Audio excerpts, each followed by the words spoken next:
Good afternoon and welcome. My name is Ed Munoz. I'm an Associate Professor of Ethnic Studies and Sociology and also Director of the Ethnic Studies Program. And I'm pleased to be a member of the Martin Luther King Jr. Celebration Committee. Today's keynote address is our final event for this year's program, aptly themed Stolen Rights, Repressed, Revoked, Redefined. And on behalf of the University of Utah's Office for Equity and Diversity and the Ethnic Studies Program, I'd like to thank you all and other event participants for making the 31st annual Martin Luther King Jr. Celebration Week another tremendous success. For your information, ours is the longest running MLK event in the state of Utah. Okay.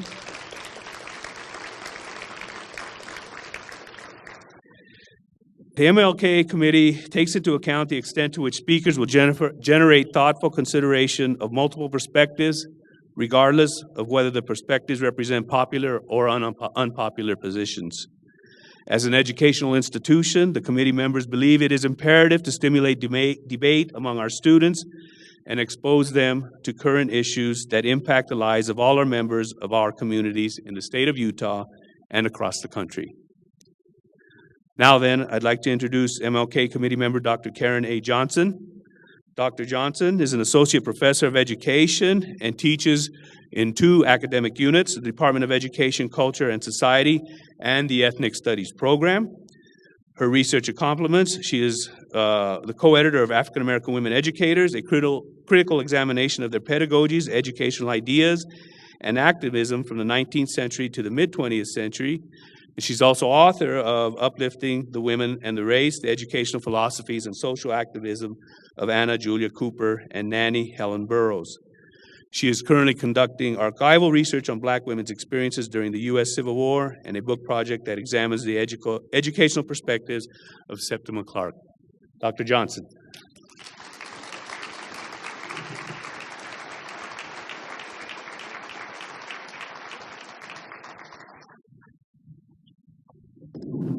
Good afternoon, and thank you for being here. In addition to being a faculty member here at the U, I am proud to say I am also Governor Herbert's newly appointed Martin Luther King Commissioner. So we're looking forward to doing some great work here in Utah. It is a pleasure to be introducing to you our MLK keynote speaker, Dr. Imani Perry. In the virtual world, Dr. Perry has been my Facebook and Twitter friend for several years. So I am truly happy to meet her in person. I feel that we kind of established kindred sister bonds during her brief time here in Utah. Dr. Perry is a professor of African American Studies and Law at Princeton University. She received her doctorate degree from Harvard University in the field of American Studies and American Literature. She also received her JD degree from Harvard as well. Dr. Perry is an interdisciplinary scholar who studies race and African American culture. Law, literature, cultural studies, music, and the social science are disciplines that she draws upon and uses when she teaches. In Dr. Perry's courses, she teaches students to use multiple methodologies to investigate African American experiences and culture. Dr. Perry is also a prolific scholar. She has published widely on topics ranging from racial inequality to hip-hop. She has published numerous articles in the areas of law, cultural studies, and African American studies. She is the author of 2 books, Prophets of the Hood, Politics and Poetics in Hip-Hop, and also More Beautiful and More Terrible, The Embrace and Transcendence of Racial Inequality in the United States. It's a wonderful book. I've used it in my classes. My students loved it. Dr. Perry is working on a new book that focuses on how to analyze the world through a feminist lens in light of economic and geopolitical shifts and the way that we live in a hyper media environment. She is also working on another book, A Cultural History of the Song Lift Every Voice and Sing, which is a Black national anthem. In the virtual world of Facebook and Twitter, as well as in her scholarship, she has written, I find Dr. Perry to be an extremely brilliant, a consummate scholar, and an organic intellectual. For these reasons, we are so very fortunate to have her as our Martin Luther King keynote speaker. The title of Dr. Perry's address is, Do Black Lives Still Matter? I'm sure we will be enlightened by her message. And so I give to you Dr. Imani Perry.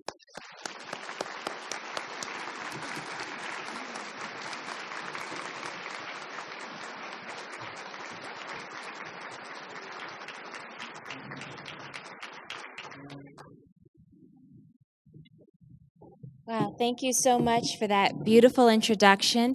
And let me begin by just expressing how happy I am to be here. I have had a wonderful 2 days. I've had incredible conversations, an opportunity to meet amazing people in this community, and so I'm grateful for the invitation to be part of the celebration. And when I first got the invitation to be part of the celebration, I looked at past celebrations here of the MLK holiday, and I honestly have never seen an institution that does it so beautifully and expansively, that takes several days, that incorporates multiple voices, and so it's really a joy to be part of it. Before I go, I also want to say there are a lot of young people here, and I want to say in particular that I appreciate you being here. There's something incredibly inspiring about young people before entering into adulthood, already beginning to think about and try to challenge us on questions of inequality and social justice. And so, and I really hope I don't bore you. I'll try not to be boring. Okay. So this is a particularly resonant holiday celebration of Dr. Martin Luther King Jr.'s birthday. We're approaching 50 years since the passage of the Voting Rights Act and the Selma struggle, and that's in part of the way that's happening in the public sphere right now that's very dramatic is with the Selma film, which is an extraordinary film.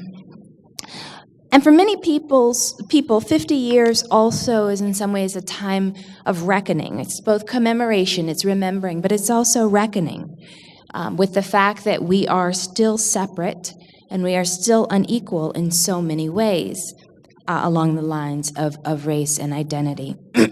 Many things have changed, but too many things have remained the same. The murders over the past, in 2014, of Mike Brown, John Crawford, Eric Garner, and sadly many others, ignited a rebirth of the freedom movement.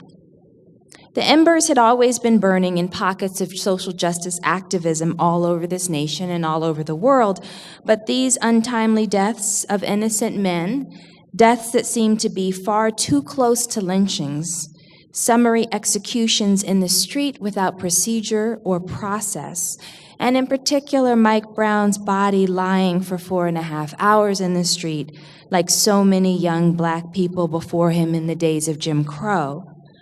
All of this caused people across the nation to say no more, and not one more. We watched how this unfurled in Ferguson in August. We witnessed on the television, or many people traveled there who were not residents of Missouri.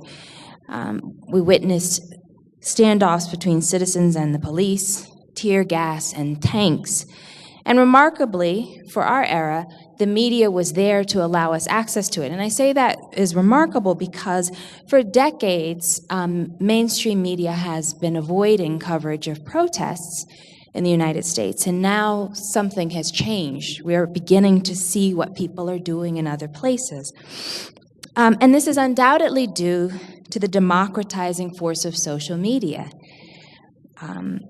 It's transformed the way we live, and that allows ordinary people to enter into public space in new ways and say, wait a minute, this matters to us, not just what you've decided to cover, but these things that are happening in our communities, this suffering matters to us.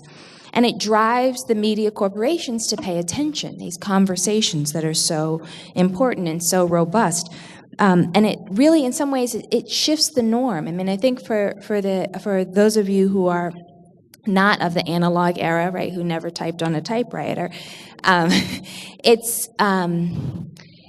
it's hard to fully comprehend, but it used to be the case that it was simply the corporations telling us what to pay attention to, and something has shifted where people are telling them what to report back to us, right? So there's a subversion of the way things have been conducted around social justice activism.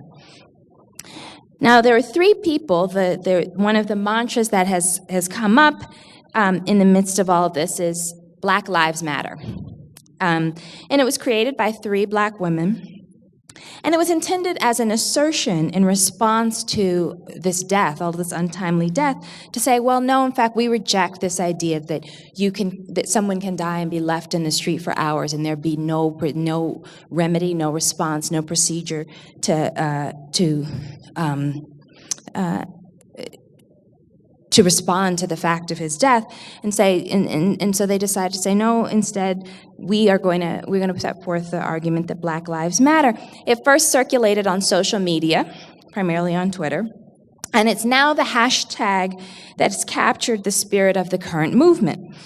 And it's a movement with many hearts and many heads, and you can see important uprisings in Ferguson and North Carolina and New York and Oakland in various sectors.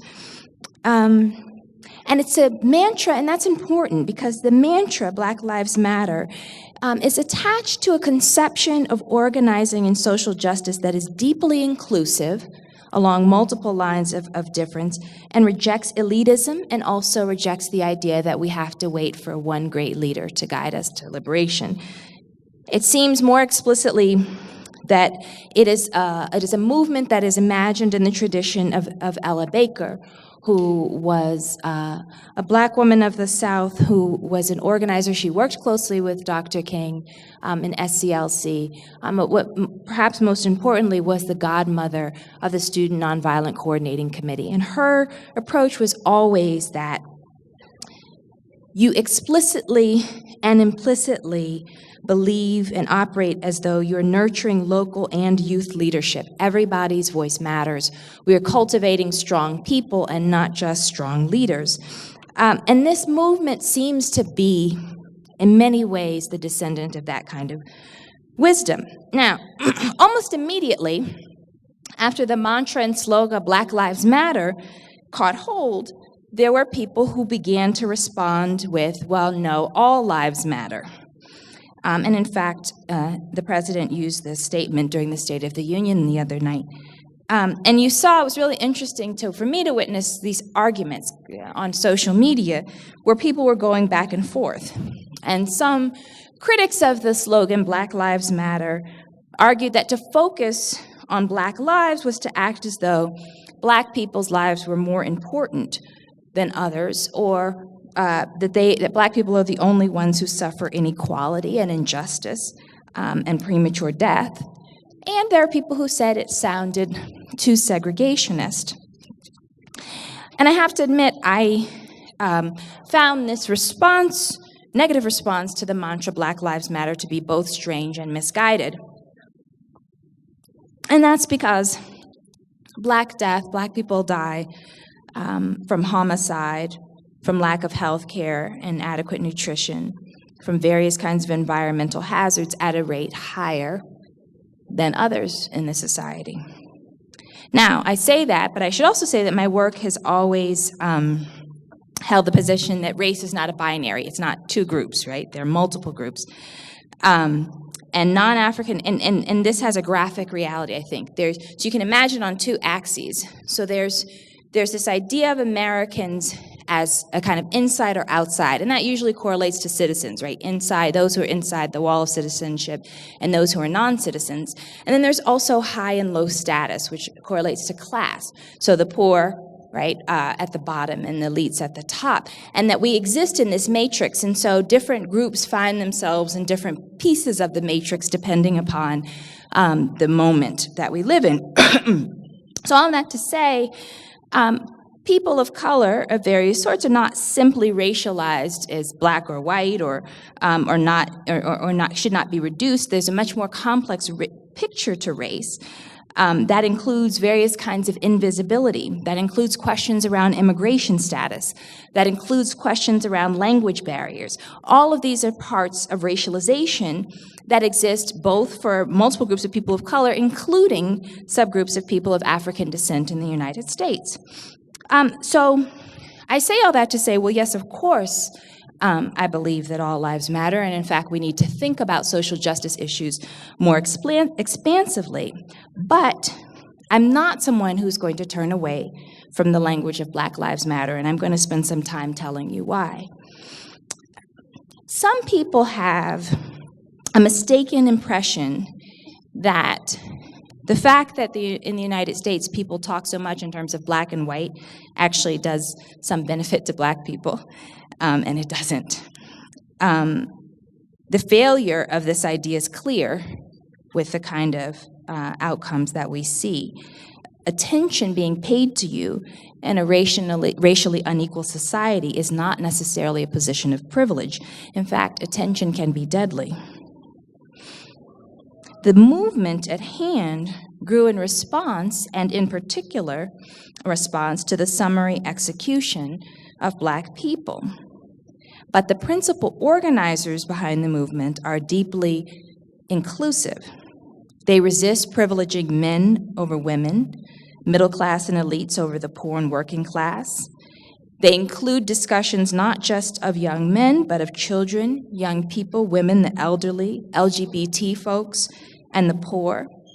Now, the common thread when they say Black Lives Matter is their blackness, but it's indicative of a larger movement that is diverse and varied and multi-layered, and there's much to understand and learn from that.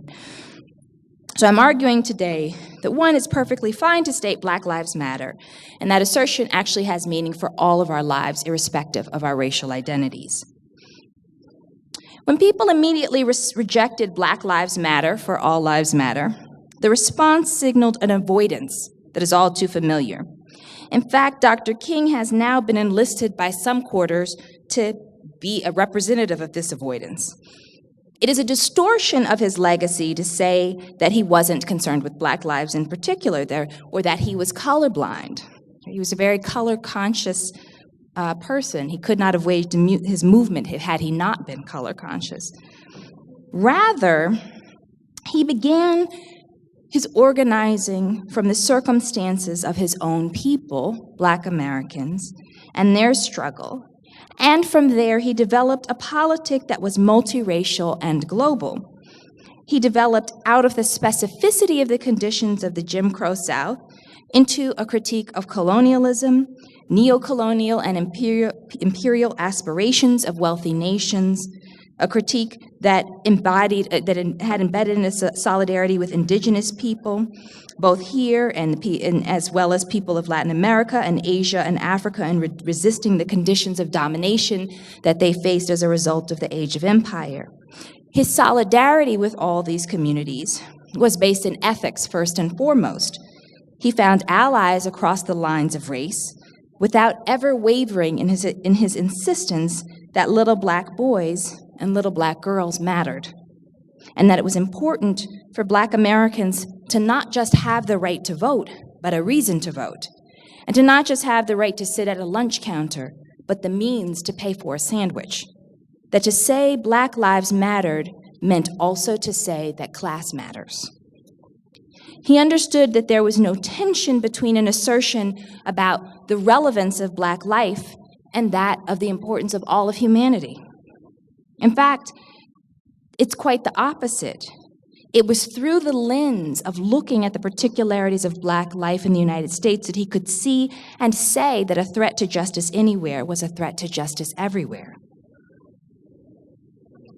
But although we celebrate Dr. King, Americans tend to refuse this part of his wisdom, despite how central it was. We often hear proclamations in our society that Black people are too focused on race, they don't want to take responsibility for their actions, everybody's tired of talking about race, why are we talking about race, race, race all the time? But exhaustion is actually not the right word. It signals avoidance. And it is an avoidance that is rooted in a particular yearning. And this yearning is the way that Americans are always yearning to be seen as innocent. Americans are in particular addicted to racial innocence. We are fixated on the fact that we don't mean any harm to anyone. They say, I don't have a racist bone in my body. And yet we still often sit idly by while the society metes out fates towards people that correlate so tightly to the happenstance of the color you were born, right? And what zip code you live in, and how your last name is pronounced. People say, but I mean no harm, I had nothing to do with that racist past, it isn't my fault that the cards were dealt this way. And a decent person, I think, will respond by saying, so what? When so many people are suffering, why does the question of fault even enter into the equation? Sadly, so often we focus on innocence more than decency. We can go through life and receive unearned benefit upon unearned benefit over other people in our communities, but we turn our faces away from deprivation in a heartbeat. If we're called to task about the society we live in, oftentimes Americans respond by being offended. So one of the things I say is that people are often more terrified of being called a racist than actually worried about avoiding racial bigotry. And that word, racist, operates as this kind of terrible, horrible accusation. We think that for someone to be labeled a racist, in fact, we treat it as though it's the greatest insult. And it's interesting to try and balance this against the fact that we live with deep racial inequality in our midst and we don't even blink at it.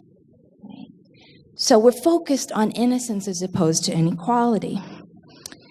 Or how often have you heard people say things like, well, that thing that was offensive to you wasn't racist, it's just stupid, you're being too sensitive, etc. These are mantras too. They're mantras that are forms of denial. They're mantras of proclaimed innocence, fictional ones. And the question for me is, how can one be in a society so mired in the blood of violence and exploitation and unfairness? How can someone in that condition ever claim to be simply innocent or pure as the driven snow? We're all implicated. We're implicated in the matrix of exclusion, of devaluing other people and those on the margins, of diminishing the least of these.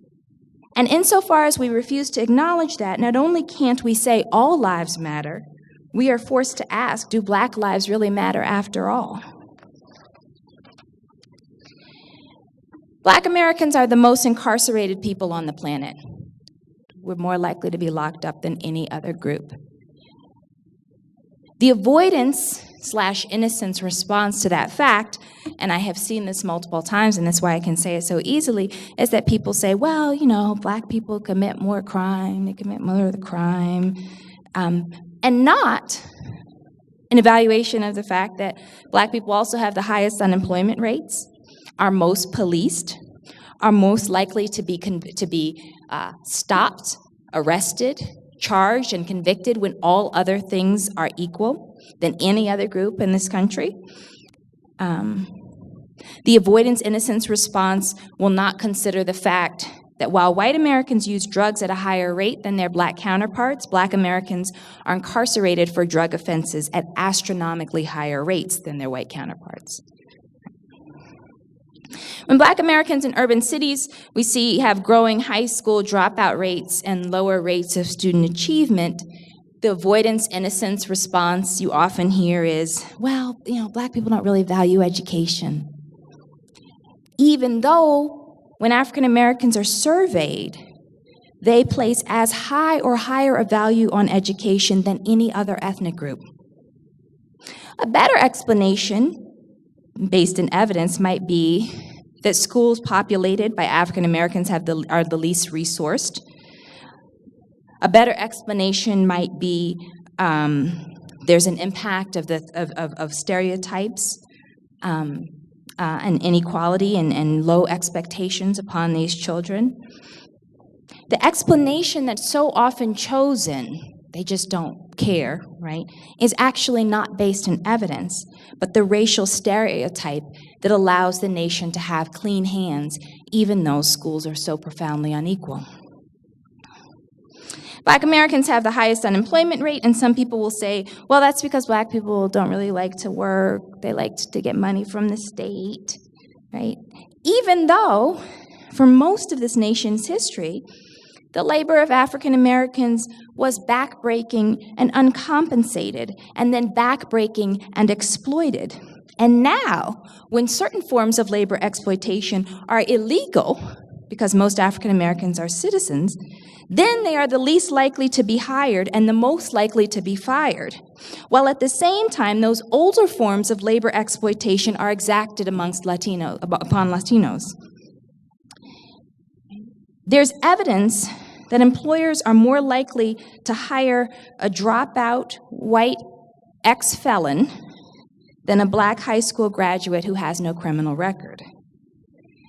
Black unemployment has stayed steady for the decades since the freedom movement, right? So you see these fluctuations, unemployment rate goes down, it's steady twice the rate of the rest of the population.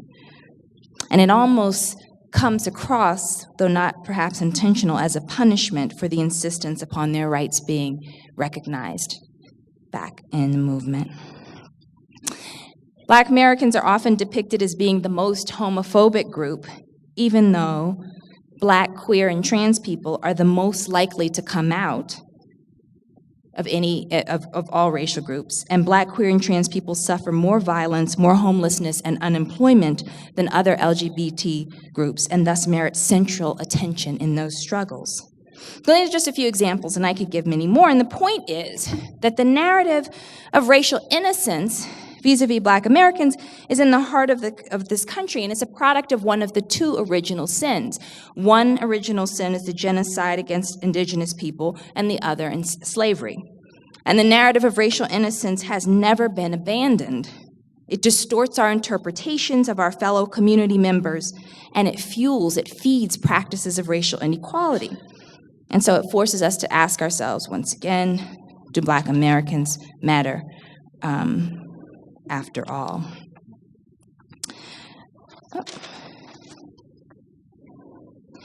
Importantly, if we reject the narrative of racial innocence, the entire racial house of cards begins to fall, and we want that to happen. Case in point. So in popular media, Latinos are depicted, Mexican and Central American Latino folks are depicted as more hardworking than African Americans, and you see this in multiple kinds of media reports.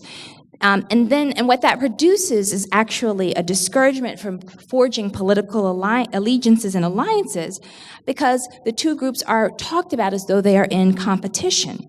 Right? Now, one group is deemed illegitimate because of undeserving of morally and culturally of the benefits of citizenship, and the other because of that pernicious and indecent term, illegal. Right? And that term is a form of a practice of racial inequality, irrespective of the fact that most Latinos are documented in this nation. Right? And never mind the fact that there are undocumented people of African descent in this nation as well. The racial house of cards rests upon a series of mythologies about groups, all tied to this meta-myth of American innocence vis-a-vis racial inequality. It rests upon a series of mythologies that impede forging of allegiances and alliances across identity differences, and it limits our capacity to recognize inequalities suffered by groups other than our own. Undocumented people have jobs without rights. People of color who are documented too often have rights with too few jobs. We are all swept into racial narratives that seem to leave the nation innocent for the devastations of detention and deportation on one hand, and disenfranchisement and disempowerment on the other. Asian Americans are often depicted as model minorities. Now, while some subgroups of Asian Americans benefit from these positive stereotypes, the public message of approval for their achievement is also one that implies that they have to disalign themselves from other people of color, irrespective of the fact that they too are suffering from racial inequality. This devil's bargain obscures the fact that there are glass ceilings that plague Asian Americans. It obscures the persistence of Islamophobia, which is so often directed towards Asian Americans. And it also makes invisible the differing ethnic outcomes for various ethnic groups amongst Asian Americans, right? Some of whom are economically situated in many ways similar to African Americans and Latinos, and yet erased from public recognition. I also often think of the question of visibility with respect to Native American mascots of sports teams. And the image, of course, is dehumanizing. But it also is an image that obscures the existence of real people and communities.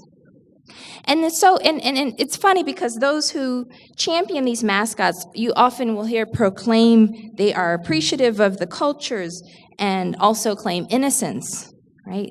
We're not being offensive. We don't mean any harm, while doing the deadly work of erasing and ignoring the devastating economic realities for so many indigenous people, while using caricatures as mascots. Snide comments one hears about casinos distort this reality as well, and it strikes me as being very much like the way Black welfare queens were once described. They don't need any help. They have that stuff. Pretending that social outcomes are simply the product of hard work, and this is really sort of the heart of the matter, leaves the structure of inequality that we live with innocent and without interrogation. Right? So we collectively refuse to see that so often the outcomes for immigrant communities in this nation are determined by their class circumstances and their countries of origin. This is the case often for East and South Asians who often have families migrated here as college educated, but also for Nigerian Americans, for example, whose academic outcomes are amongst the best in the nation. These groups, which have smaller numbers and who immigrate at a higher class status, may find it sometimes having an easier pathway through the sieve of American opportunity, but not without a cost, and certainly not without racial discrimination.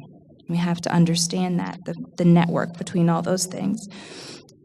On the other hand, white Americans who are poor and working class are often encouraged to blame affirmative action, labor competition from immigrants, and the cost of welfare for their circumstances, or in other words, those undeserving people of color, rather than the rapid growth of wealth amongst super elites who are members of the 1%.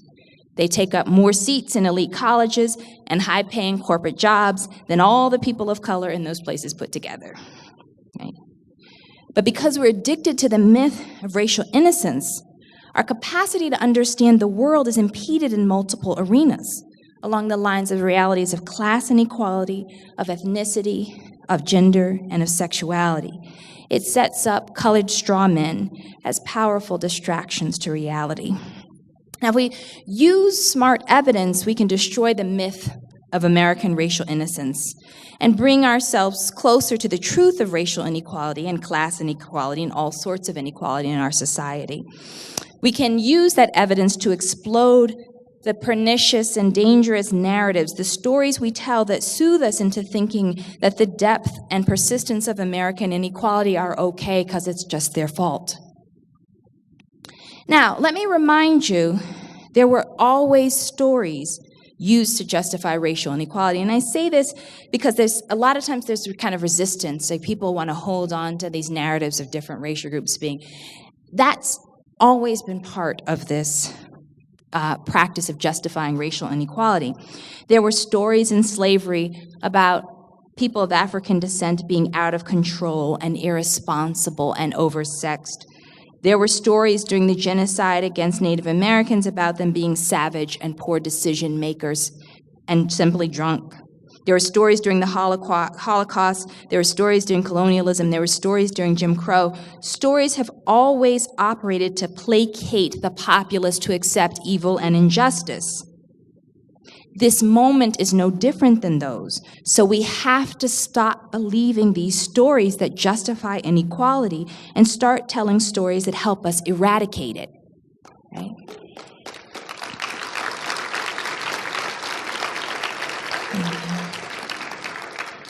And this is important because a lot of times people who we love deeply tell these stories, right? People who we trust. And so it requires stepping out on courage to reject this. A person who sincerely believes in racial equality will not be seduced by Horatio Alger-like myths that the outcomes of our world are simply based on who worked the hardest or who was the smartest.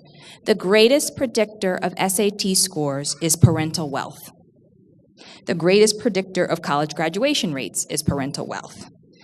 Now, it's really important, and this is, that we equalize opportunity, that we create opportunities to disrupt this way that people who have continue to simply have, right? We have part of the work at universities that we do is to try to disrupt that and expand opportunity. But the simple fact is that we don't ever just get where we are because of hard work when we achieve things. It never happens. I promise you that. If we understand that people thrive and excel because of opportunity and resources and not because of ethnic attributes or because they are superior to others, then and only then can we begin to pursue a just society. That's the only way that we can begin the process of fully recognizing all of our members of our community and operate according to the common good for all of us. And I say that as someone who has experienced a good deal of racism in my life. I could tell you lots of stories. But I'm also someone who's experienced more opportunity than most people. And I think it's important to acknowledge that. Now, I'm hardworking, I'm highly skilled, but none of this would have mattered without the opportunity afforded by great teachers and good schools and books and resources and people around me and the investment of a community in my success. And I say all of that because I want us to be critical at the sites of our own privilege and opportunity in order to expand the idea of what the world should offer everybody. So sometimes you hear people of color or working class white or poor folks or recent immigrants say things, who have achieved a lot, say things like, there were a dozen people smarter than me where I came from, but they didn't have the opportunities I did.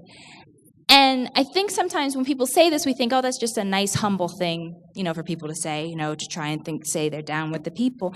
But the reality, but it's true, right? Opportunity is the primary difference between me and the many other black girls who were born in Birmingham, Alabama in 1972. It's really important to understand that. I was born less than 3 miles away from the 16th Street Baptist Church where girls who looked like me were murdered from a bomb explosion in 1963. Okay? On the other hand, there are those who say, well, I did it, so everybody else in the hood should be able to do it too. Okay? And those people don't understand how precious and rare opportunity is in some quarters. Okay, so, I'm saying all this stuff about how we ought to recognize each other and stop believing these stories, but then the question is always, so what do we do? And there's many things that we can do. And I really believe in the power of small gestures that reflect our ethics, because I think we have the potential to accumulate these efforts mightily. And then in some way, that's the primary lesson of the civil rights movement. One of the things we often don't talk about is that in many of the most important moments of the movement, we're not talking about thousands of people marching, we're talking about hundreds of people working. Right? So the work, the day-by-day work that we do is significant. For those of us with opportunity, I think, who have some opportunity and access, there are things that seem to me to be essential and basic about our life practices vis-a-vis the question of social justice. One is a term that is used by Bell Hooks, laying the path bare. Second is sharing beyond your immediate concern. And three is speaking truth. So laying the path bare, I think, is really straightforward, but it really means sharing the information, the knowledge, the social and cultural capital that you have with others who don't possess it. And that can be really basic things, like how do you fill out a college application, right? It doesn't have to be something, the kind of enormous, earth-shifting things, but those things are real barriers. That can be telling people they have to take, X number of years of this academic subject if you even want to be able to go to a four-year college, that type of information. Sharing beyond your immediate concern means sharing this information and knowledge with people who are not situated in the world precisely as you are. Someone who doesn't necessarily fit your identity category, right? Looking past just your people, right? To look at others who would benefit from this information. Speaking truth means to stop pretending that things are fair, right? We don't have to be defeated by that fact, but we have to be honest about it, right? We need to focus instead on learning why things are unfair and then telling the truth about it and then working towards undoing it. My grandmother, may she rest in peace, she died 6 years ago, and she was my heart. I loved and adored her. And she once told a doctor towards the end of her life, who was examining her, "I know you don't care nothing about me because I'm old and black." And he was really flustered, really nervous. And he said, no, it's not true, Mrs. Perry, it's not true. But for me, that was actually one of the reasons I wrote the book, More Beautiful and More Terrible. And to be honest, most of my work comes from some idea that she shared with me. In that moment, she disrupted his behavior that reflected his utter disinterest in her by setting forth a bold truth. And it was a bold truth, much like the mantra Black Lives Matter, that was neither politic nor polite. And I'm sure it was quite upsetting for the doctor, but he looked her in the eye after that, and that was important. If we decide to be specific about the lives that are often deemed as not mattering, and it doesn't have to be the mantra Black Lives Matter, it can be many others, our frames of reference might begin to change. So, for example, one of the sort of important political transformations that's happened over the last couple of years is that sexual assault on college campuses has begun to garner public attention, and people have begun to talk more about the importance of consent and the importance of respecting others' bodies.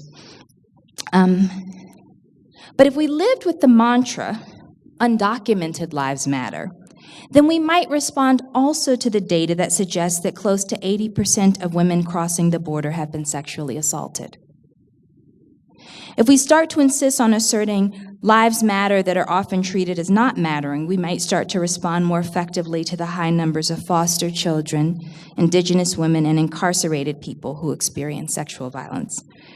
If we assert that these lives matter, we can begin to turn our attention there too when we address the problem of sexual assault. We can also notice the way we show concern about violence against some people, but not others, and challenge our society to change that.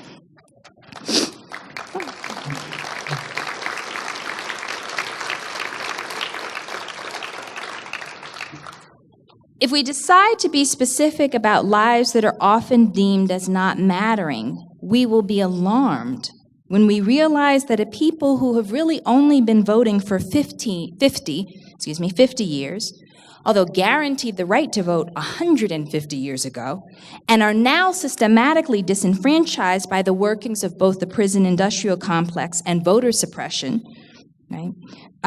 We might be alarmed about that reality if we start to be specific about lives that matter. Or we might respond to Dr. King's stated concern that some of us don't feel as though we have a reason to be invested in the political process at all. If we decide to be specific about lives that are often not deemed as mattering, we will notice both the high rate of suicide and the high rate of murders against trans women, and think not simply about how parents need to accept their kids who are trans, but respond to the entire social order that says your gender expression and sexual identity makes it acceptable for people to both exploit you, tease you, make you the butt of jokes, but not to hire and cherish you.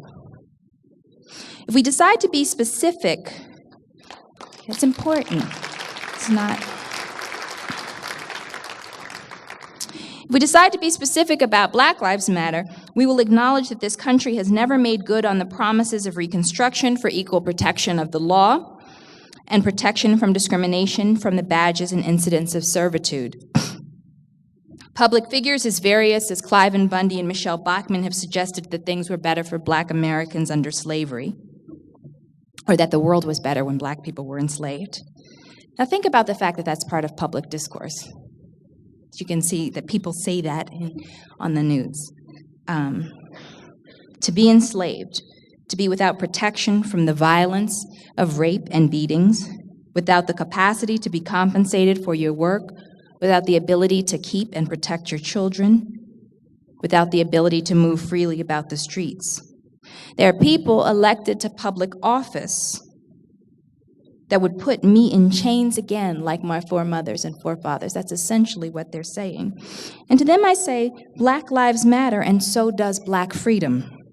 And the lessons from the sin of slavery, lessons about what it means to have to hide in the shadows, to have to run away from violence under the cover of night, to live without sanctuary or recognition, must be brought to bear on the current moment, because there are people still living in that way.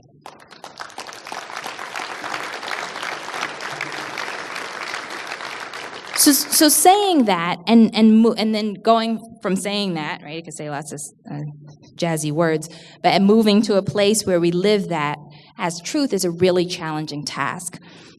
We were left with a mighty charge by the freedom movement of the mid-20th century, and it opened many doors, but it left much work for its descendants to do, and that's our charge today. And one of the things that I know from my research is that racial inequality is sustained by institutional structures, right, by whether they're governmental structures or economic structures, but also by actors in those institutions.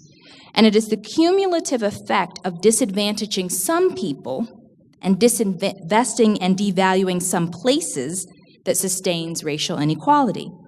We need large cultural shifts to be sure, but our culture is created by individuals in community. And so what you do as an individual and how you shape your community really matters.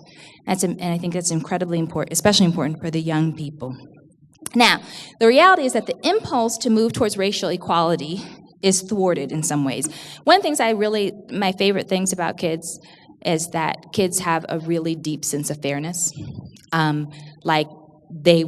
Kids will feel like a deep sense of injustice when something is unfair. By the time we become adults, we're like, that's okay. We ignore unfairness all the time. And I think, that we actually have to move back towards that. And one of the ways that when you're socialized as an adult that it becomes difficult to respond to the problem of racial inequality is that our society is so competitive. And so people are so worried about their ability to secure their futures, whether they're going to be able to have a good job, whether they're going to be able to have a nice home, whether they're going to be able to take care of their kids, all those sorts of things. These are really real worries. But because they're so worried, it becomes really hard to work on investing in other people, to work on investing in communities, to work on investing in all people, not just the people who you're close to. And so on some level, I think really what it means, what is required of us if we really want to address the problem of racial inequality, it really has two elements. And one is responding to the persistence of inequality and the practices that lead to it. But the other is we have to respond to the massive redistribution of wealth upwards, right? So the rich get richer, as they say, that makes all of us increasingly vulnerable, right? That means saying things like an economic recovery that the average person can't even feel is not really a recovery. That means that instead of investing in competing with each other, based upon ethnicity and identity, those of us who are in the bottom 95 to 99% might decide to knock on the door of those who have the most and say, hey, we don't really have enough to share fairly. So this means becoming educated about economic policy, voting locally and nationally, and being involved. This also means other things about your life practice. This thinking about how what you read reflects the values that you have, how it might open up your mind to the conditions of others. Right? Who do you decide to consider part of your community? Who's in, who's out? Maybe you ought to open that door. What classes do you take? What are you trying to learn about the world? Which events do you choose to attend? What church do you either join or visit, or just visit? Right? What news do you follow? This means, in part, questioning everything that you have been taught about race and racial groups and beginning again. And I mean this for all of us. You have to question the dominant discourse about every group. Begin again with evidence instead of myth. And by evidence, I mean looking past outcomes to origins, asking seriously, how did we get there? Why does that side of town look the way it does and this side look the way it does? And the answer is never because the people on the nice side of town are better people. It's not ever the answer, right?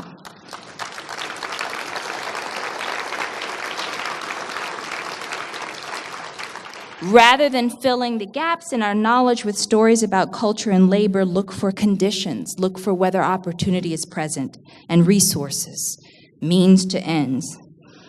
As much as Americans say we don't believe in racism, and I think we really don't. I mean, there's a lot of inequality, but I don't think people walk around for the most part. There are a few people, but saying I believe in racial inequality. But we act still as though we believe that race is biologically determined. And so, for example, one friend of mine said, asked me, how do I talk to my daughter to help her, because she wants to know, why are all the basketball players brown, right? And that makes people uncomfortable, right, because it implies that there's some sort of biological ability. But in fact, think about where basketball courts are. Think about the relatively limited opportunities in places where basketball courts are. They are relatively free. They are in urban centers. It is a thing to do when there are very few other opportunities for recreation. That's why basketball players look the way they look. Right? Instead of saying Asians are smart, and that is what people say all the time, think about the way the benefits of stereotype lift work, but also think about what we might learn about the presence of Chinese schools, Japanese schools, and Korean schools as supplementary education in many cities with large Asian American populations, and how much that feeds academic achievement, and how we might learn how to expand that, the benefit, and that those institutions are important because they both provide academic support, but also affirming cultural knowledge, right, that affirms identities. Instead of saying boys are better at math, think about how math depends upon the courage to experiment and how early and often girls are taught to be quiet and compliant. And of course, and those are just a couple of examples, but I think you see where I'm going with that. And of course, one of the most important things is to let go of your need to be innocent. Allow yourself to see the bigotry within, and it's inside all of us. Not to self-flagellate. Maybe the non-Catholics don't know that, not to beat yourself. But rather to live with honesty and integrity. And it's hard, and part of the reason it's so hard is the way we talk about racial inequalities. We say racists are boogeymen in white sheets beating people to death. But the truth is that's just the tip of a very large iceberg. Because if Thomas Jefferson could wax poetic about the rights of men, if he could lead a nation, a democratic nation, and inspire the world for generations while still keeping his own children enslaved, why should we think that we can escape the cloak and the impact of racial inequality and its ideology so easily? It's not so easy to escape the grasp of our culture of inequality. To do so takes work. It's life's work. It's not something that you achieve. Like, it's not you, okay, I'm done with all that racism stuff, and now I'm good, right? It's lifelong work because we live in this world, right? It doesn't end one day. It has to be integrated into the ethos of how you choose to be a person in the world. It doesn't depend on proclamations. It depends on practices, on thoughts, on decision-makings, on spirit work, on our daily lives. Now, I'm about to end, and I hope we have time for Q&A. I love this holiday, but I'm also always worried about it, too. There were so many nameless foot soldiers of the movement, and we tend to focus on one. And so there's never any doubt, no one ever doubts that Dr. King's life mattered. But the ultimate lesson of the movement, I think, is that yours, mine, our individual lives, and what we do with these one singular precious lives that we have, that matters too. Thank you.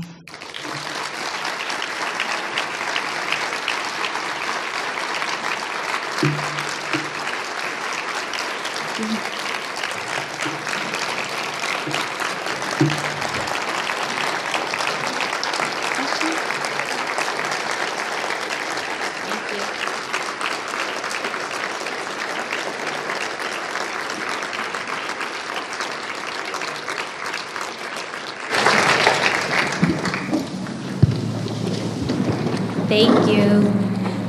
Questions? Rudy, I have a mic, so.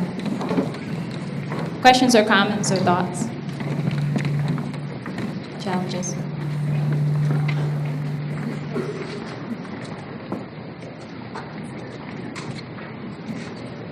That's it. Done. I said everything. No need to say anything. No, seriously. Anything. Is this on? Yeah. Hi, thank you for coming here to Salt Lake. I've been participating on the panels and this celebration. I'm originally from Brazil, and I don't even know what color I am, because people have this thing about categorizing others by the color of their skin. Excuse me. And I don't see that. I don't see people as color. I see people as souls. Right. So when I approach people, usually in general, it's because I'm interested in knowing who they really are or who they are trying to become. So most recently, I was listening to Oprah Winfrey on the radio, and she was interviewing Esther Hicks. I don't know if you heard of her. She channels, and so I'm into metaphysics anyway. So, and then Oprah said in that interview that what made her become who she is, or she's known for what she is, was because she grew up a Baptist, and she heard many times that God allows you to become who you want to become.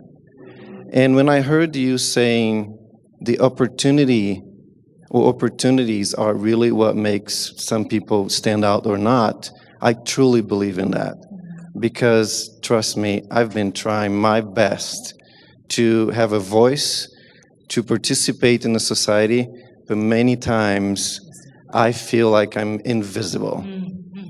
And so I thank you very much for your studies, for your efforts to have a voice and make other people have voices to be heard. Oh, thank you. Because all of us want to be seen, to be heard, and to be felt.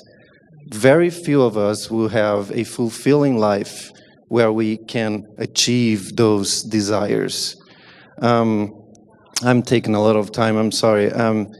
Three words I heard from a psychology teacher, and she asked us in the classroom, what do you think that most humans, or us as humans, need to feel fulfilled in life?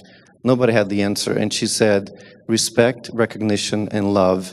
This is my question to all of you here.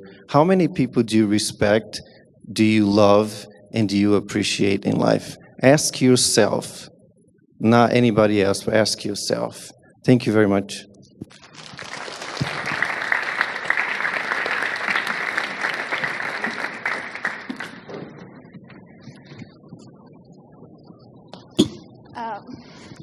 Hi, my name is Arti, and I'm originally from Nepal, but So this morning I was at my community health issue class, and then so my teacher, we were talking about like why health cost in the United States is so high.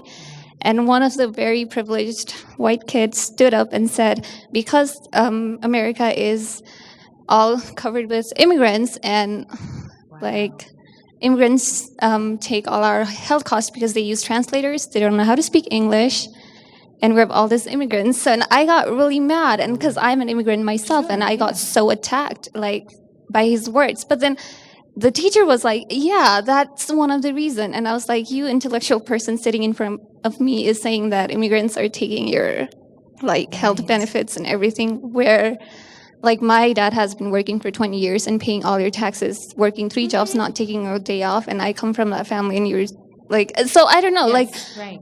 how do you like even respond to people that who doesn't even understand, or like they don't have that awareness of what actually it really means to be a Right. person of color here, and then getting attacked like that? I mean, I think, so there's two things. One, I think that what you're saying is absolutely the response, right? You offered a testimony about what your life is, in fact, right? Which is not that mythology. And then the second piece, well, there's multiple pieces. I mean, one of the things is like people say things like this. There's a whole discourse. I have a part about it in my book, but there's a whole discourse about certain people costing the nation, and it's really deep, right? Because the calculus never considers how certain people are born into unearned benefits. It never considers the labor those who cost the system do, right? And it doesn't really consider how costing the system keeps people employed. Right, so there are a lot of people who make a lot of money off of serving underserved communities. They make a livelihood off of it, right? So it's a decision to focus on a dollar amount that actually disregards the entire matrix in which it all works. And then there's the other piece. Part of the reason healthcare costs are so high is because doctors are expensive in the United States. They're not as expensive anywhere else in the world. That's why it's so expensive, right? Yeah. But I mean, but the second piece that I wanted to say in response to what you said is also that there's a power dynamic there, right? So it's limited. You know, you have to do this evaluation in the moment when you are a student as opposed to the faculty member, whether you're sort of moments when you are the lower person on the totem pole, how much you fight in that moment, right? And that has to be a kind of really personal calculus, right, about how much energy can you expend, how much is not saying something eating away at you, versus how much entering the fight is going to cost you in terms of distraction from the other things you have to do. And oftentimes, my response is always, whatever you do, you have to do it in community. Fighting these battles alone it will wear you to the bone, right? So I hope that was somewhat helpful. Sorry. Yeah, I was like, I could just like sit down there and argue with the entire class, but then I was like, well, because you don't have awareness of dominant discourse and how it works, meritocracy, how it works, and all that facts. I was like, oh my God, like I just sat down. But thank you so much. That helped. And I'm glad that you spoke it in public, because that was helpful too. Thank you.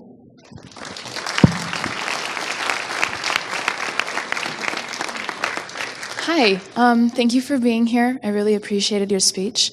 My name is Janelle. I work here in housing as a social justice advocate, and I also work with high schoolers as a debate coach. And you brought up something in her response about breaking sort of a point of critical thought with people through testimony. And I often have the chance to be that point where I start to get people thinking about critical thought. And I was just wondering if perhaps you had some pointers, some discussion questions, things like that someone who has never been exposed to thinking about inequality, to thinking about privilege, how do you begin that discussion with people like that? Yeah, I mean, I'll tell you, and there are multiple approaches. I always begin with information, because I just think people don't know why the world is so unequal, and people are scared to talk about race, and or any other kind of inequality. Actually, people are even scared to talk in a deep way about class in this culture, right? And so what happens is that people are scared to say anything. They see things are different, and then they fill in the gaps, with stereotypes, right? And so then the question becomes, how do we I like to try to fashion a conversation with information and then enter it by saying, now look, how is this different from the way that we have that we generally understand this thing? What if I tell you, what if I tell you that and one of the biggest ones that works for me, particularly when I teach a course on race in the American legal process, and I talk about the discriminatory policies of the Federal Housing Administration, which explains the racial wealth gap of the 20th century. Like, it explains it. You don't have to go to, did people save money? No, it's, policies that benefited some and disadvantaged others. And so I do it that way because I prefer not to preach on a day-to-day basis. Because I want people, particularly my students, to come to the knowledge themselves. I want to give them the information and have them enter into the process of rethinking what they've learned. So, Hi. hey, I have a question about appropriate ally engagement. And so I've talked to students that are Black and students of color around this Black Lives Matter hashtag, right? And so there are some feelings of the struggle being co-opted by people who are not part of the Black community, specifically their white peers or students that they go to school with. And so in asking me what they should do, I've been hesitant to respond. Yeah. I did a lecture at Dixie State on the 20th, and there were white students there that asked me, how can we help? Yeah. And what should we do that in meaningful ways? And I was contradicted when answering that question. So my question to you is one of advice. Right. What is the advice that you give to Black students that say, this is our struggle, we don't want to co-opt it? And advice that you give to white students who say, how can we help? Okay. Oh, so that's, yes. Oh, I can't believe I'm going to say in public the two bodies of advice. I usually say some of this stuff secretly, but I'll say it in public. So I think the first thing, there's two words that I have a lot of trouble with, and that's co-optation and appropriation. And I have trouble with them because, your politics and your values are not exclusive properties. The issue that people are talking about when they talk about co-optation and what they're really talking about is power relationships. And if they feel as though they no longer have a position of power, right, the dynamic is developing in a way that is making people who are at the center of the organizing or the people for whom the organizing is most immediate are feeling marginalized, right? So I think you can have a conversation about power relationships. I'm good with multiracial movement. I'm good with monoracial movement. Integration in and of itself is not meaningful unless it is meaningful integration, right? Where people are sharing power, where people are really working in a way that is mutually respectful. And when I talk to the students, I try and get them to shift that conversation. Particularly when I talk to students of color, let's think differently about this. What's really the issue that's happening? And oftentimes it's something like, they called the meetings and talked for X amount of time, and we didn't get, these kinds of things that are really about taking up space, right? And I think that's a conversation that you can have very easily, right? About saying, look, you're taking up too much space. And that's different from saying you can't be part of the organizing, you can't be part of the movement.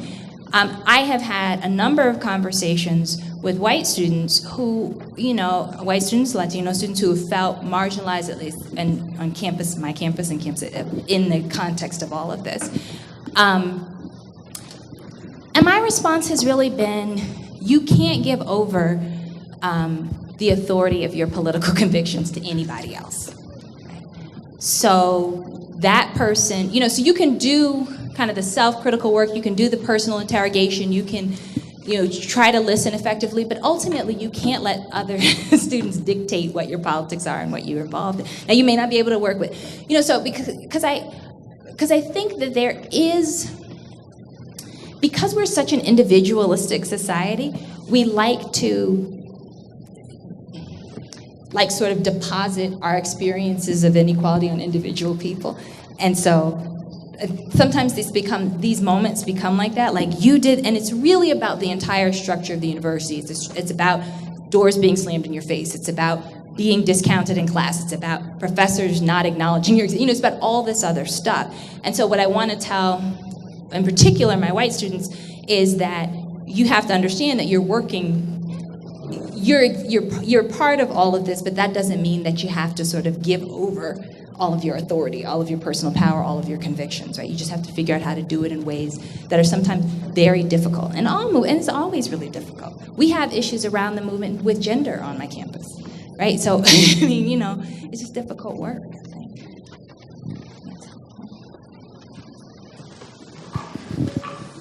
Is it on? Okay. I'm actually a student. Thank you so much for coming. And I'm actually a child. I'm 13 years old. My name is Wendy Joseph, and I live in Layton. And I had a question. I have personally been attacked racially a lot of times, and it's normal. But I had an encounter with a friend once. We were walking, and we saw one of the homeless people in the area, and we were walking in Salt Lake. We saw one of the homeless people in the area, and she said, "I don't understand why they don't just get a job." And it kind of hit me hard, and I said, "Well, it's not. I know that it's not that easy." And I said, "Well, it's not that easy to her." And she said, "Yeah, it is. You just work hard and you get a job. It doesn't require that much. It doesn't require that much working." And it kind of hit me, not just that I'm just not racially, but just how I have experience and how she couldn't see that. And I just would like to ask advice of how you would go about that. How would you approach educating them how it's not that easy? Right, it's okay. So one of the things I love the way that you framed your comments, understanding that you had far more knowledge than the person you were interacting with, right? That's important to know. And then, you know, I mean, I do think it's important. It's important to share the knowledge, but you also, I mean, it's sort of like the response, you know, to this young woman's question. You have to make decisions about how much energy you're going to invest in educating the people around you. And I think the best way to do it is to figure out how to do it in a way that has some information attached to it, whether it's an article or a news broadcast, something that has, and then having conversation. Because so often this happens, and we say this happens with kids, but adults do it too, right? Like you get into your position, and then even though the other person may know more than you, you're like, no, it's not. No, it's not. Like you get in this, so you're invested in not being wrong as opposed to learning. And so sometimes the best way to interact, to have those kinds of interactions are in occasions that are actually sort of formally learning experiences, right? Whether, you know, it's a discussion group at school or something like that. Hi. I had a comment and a question, just a curiosity, how you feel about something. But the girl that was talking in her class earlier today about how, you know, her teacher agreed with one of the comments of immigration and stuff, or being an immigrant or a migrant, and like this university is kind of, it's a higher form of learning, and these people, professors or whatever, administration, are put in leadership positions to be educating us, but a lot of the time it's detrimental. So like personally, my experience here is no different from hers, just because I feel like it's a higher form of brainwashing. And so like if I was in there, I'd be like, this country is found on illegal immigration, you know, on the genocide of my people, straight up. And so just the whole colonized perspective. And my curiosity is like, what does real solidarity mean to you? Because, you know, like this is nothing new, but everyone's talking like it's something new. But this has been going on even before I was even born. Yeah. And so, like, that's just my curiosity I had to ask you. Yeah. Well, solidarity is hard. I'm going to start with the first part of what you talked about, because I think, you know, higher education is complicated, right? We are part of universities. We gain skills, right? We learn how to do an experiment. We learn how to solve a math problem. We learn how to do a science problem set. We learn how to write a paper.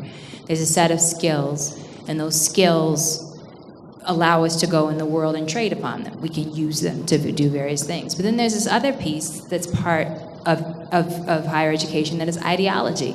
This part of the way you see the world, right? And part of, you know, when people use the term liberal education, the idea, I think, is that, you know, we have people from a wide range of perspectives, of ways of seeing. And the fact of the matter is that when you come from an underrepresented group into an institution of higher education, there are moments, I think this happens with everybody, there are moments when you recognize the way this person sees the world, and in particular, my people, is wrong. Right?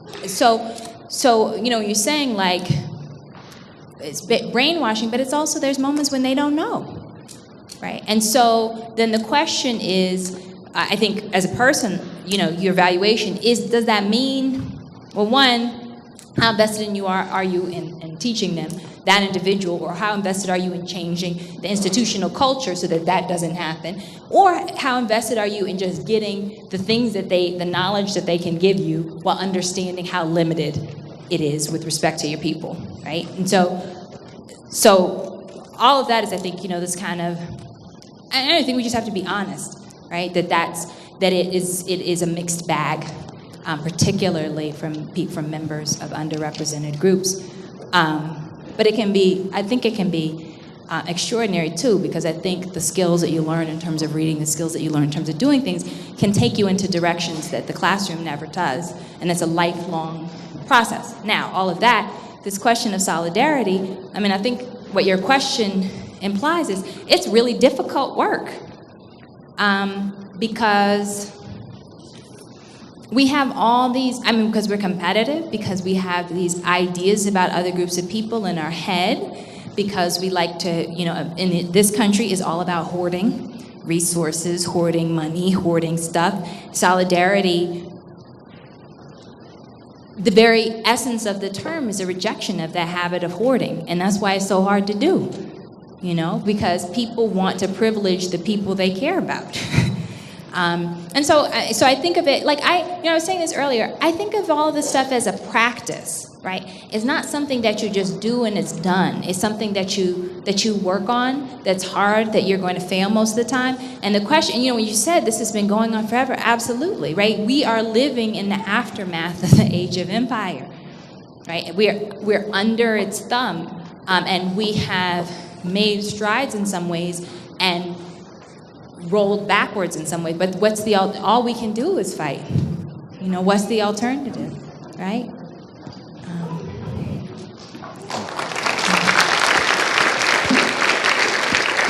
And we got time for one more. So actually kind of got two questions. I don't know how closely related they are. Can't really figure out which one is that I really want to ask, so I'm just going to ask both of them. So you were talking about hashtags earlier, and I remember something coming up on my Facebook feed. A friend of mine posted hashtag like Cops Lives Matter. And so I was wondering what your thoughts were on that, and also about the media coverage of the New York City incident where the two policemen were shot and killed by black men. And then also my other question is just with regards to the bombing in Colorado of the NAACP, and kind of the lack of media coverage that received, and then the hesitancy to call it terrorism. Right, that's always the case. Yeah. I think it's one of these. We know that the society treats police officers' lives as though they matter, right? So the decision to say that and as a response is really, I read it as a kind of defensive posture, suggesting that this use of excessive force in police departments across the country and honestly across the globe is acceptable, and it's unacceptable. That you should not. And none of these cases does this story make sense. Why do you have to kill somebody because you thought somebody was taking a cigarette? Really? Right? So we have to. So I read that kind of response as a kind of snarky response, and one that's not offered as a kind of sincere effort to engage. I was really troubled by the coverage of the murders of the two officers, because the implication of the coverage was that it was in retaliation for the murder of Eric Garner, and that clearly wasn't the case. Clearly, this is a man who had some deep-seated issues was not affiliated with the movement at all. It's tragic and devastating, but it has nothing to do with the movement at all, right? I mean, you know, people have all kinds of random rantings, but they're not. So that, but you know, I think sometimes in an effort to be balanced, fair and balanced, there are really problematic equivocations that happen in media. And it's also the case that there's some issues that media won't touch. So I think it was sort of this effort to be like, oh, look, you know, so the cops did this, and then the movement did this, and right, and that's not, and to try and create a kind of conflict structure that is good, that's good entertainment, but is not accurate. And you know, there's the total lack of coverage of the bombing of the NAACP chapter. I mean, it's almost par for the course. And I think that, for me, that's what's exciting. You know, I don't watch corporate news.